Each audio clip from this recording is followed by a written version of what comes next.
What I'd like to talk about today is the idea of how to promote Mars to the general population.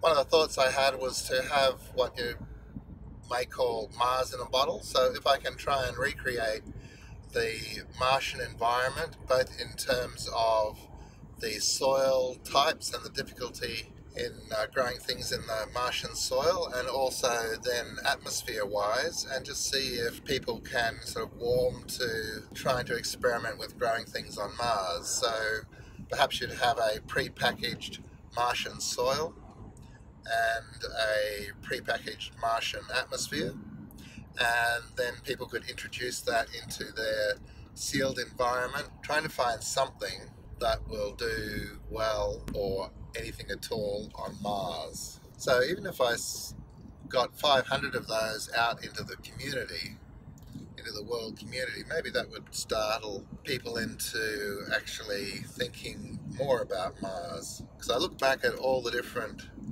shows over the years, and Mars has been quite exciting. I mean, it's right from the early black and white sci-fi horror movies where a group of people land on Mars. While they're there, a monster creeps onto their spaceship or invades one of them, and then when they come back to on the way back to Earth, they have their drama about their unexpected shipmate. So that was sort of the horror story genre of the Mars monster.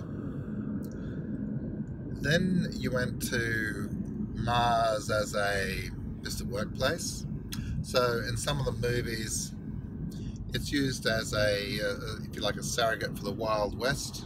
It's used as a metaphor for the frontier grounds. So in the Total Recall movie and remake, Mars is somewhere where you can get away with a bit of stuff because it's isolated from the world government, if you want to look at it that way, or there's some particular economic driver that allows people to hide from the law.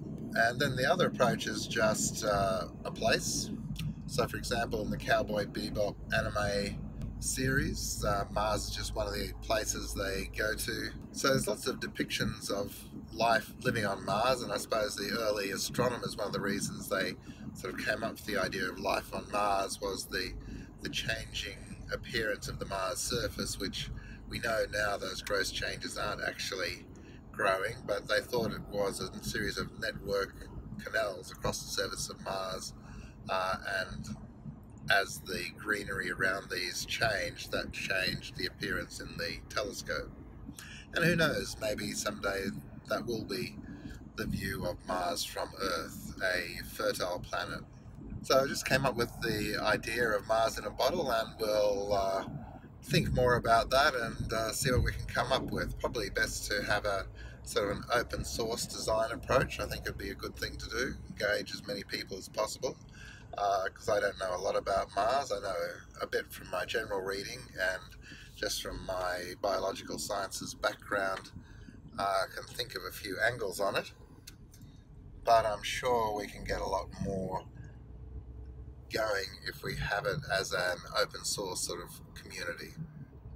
So thank you for listening to this, and we'll keep you updated on what we can do in terms of Mars in a bottle.